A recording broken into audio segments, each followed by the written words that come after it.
Ibn Ataillah al-Iskandari, l'abandon de la volonté propre, chapitre 29, du recours aux causes secondes et de la sagesse incluse en elles.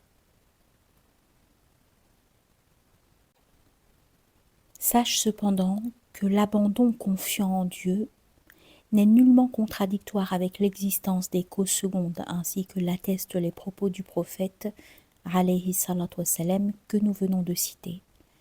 Craignez donc Dieu et sachez demander avec élégance. Par ces paroles, le prophète alayhi salatu wassalam a donc permis de demander à Dieu.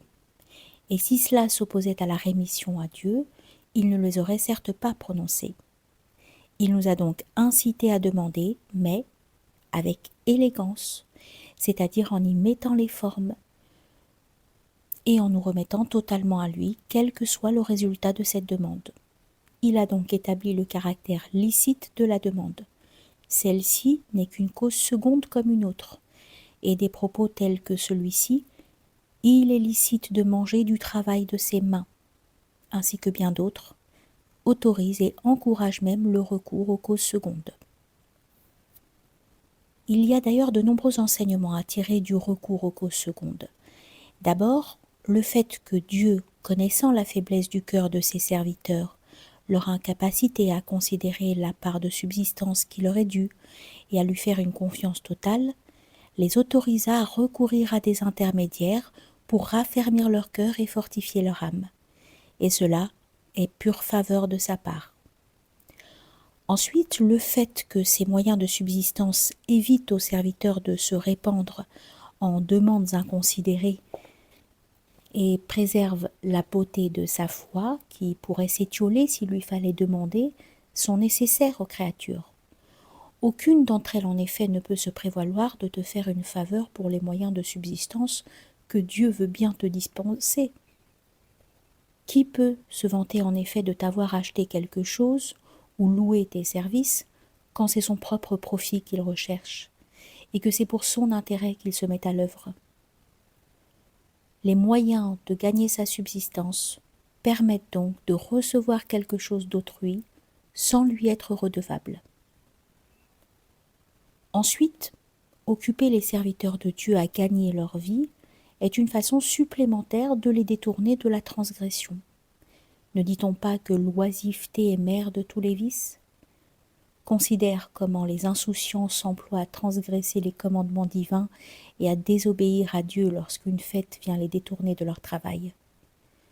Pour de tels gens, le temps passé à gagner leur pain est une véritable miséricorde de Dieu. Ensuite, la mise en œuvre de ces moyens est une miséricorde pour ceux qui renoncent au monde, al-mutajarridin, afin de se consacrer exclusivement au service de Dieu. En effet, n'était le travail de ceux qui œuvrent en ce monde? Comment l'ermite pourrait-il s'isoler pour sa méditation? Comment l'ascète pourrait-il se livrer à ses exercices spirituels?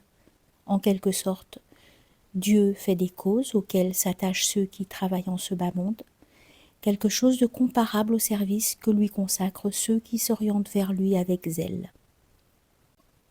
Enfin, Dieu a voulu que les croyants se lient d'amitié en vertu de ce verset. Certes, seuls les croyants sont frères. Or, le travail est une des causes qui amènent les hommes à se connaître et qui fait naître l'affection entre eux. Ainsi, seul un ignorant ou un homme distrait à l'égard de son Seigneur peut méconnaître les bienfaits que constituent les moyens de gagner sa vie.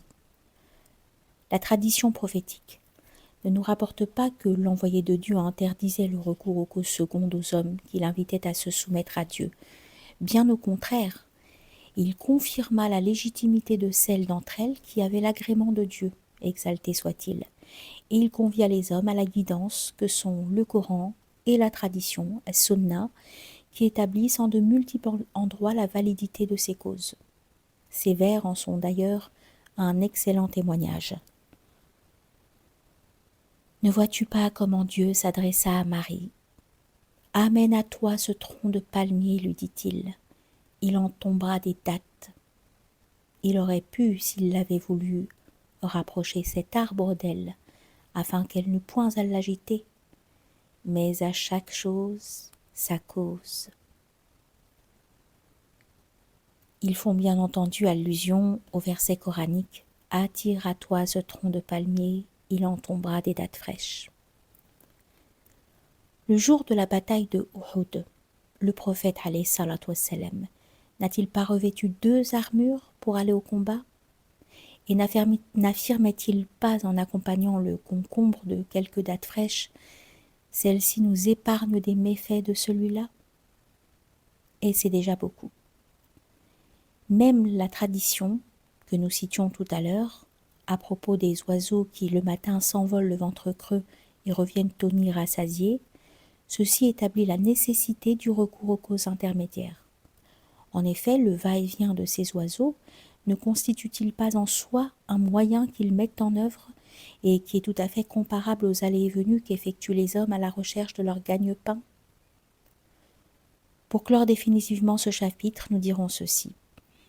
Les causes sont une nécessité existentielle, que la contemplation de Dieu doit, de façon tout aussi nécessaire, nous faire perdre de vue. Dans la mesure où Dieu les a établis dans sa sagesse, nous prenons en compte leur existence, mais en vertu de notre connaissance de son unité, nous ne nous reposons aucunement sur elle. Et si maintenant tu demandes « mais quelle est cette élégance évoquée dans la tradition prophétique que nous citions plus haut? Craignez donc Dieu et sachez lui demander avec élégance. » Nous te répondrons que cette élégance peut revêtir des formes multiples. Et nous allons à présent te mentionner celle que Dieu, dans sa grâce, aura bien voulu nous enseigner.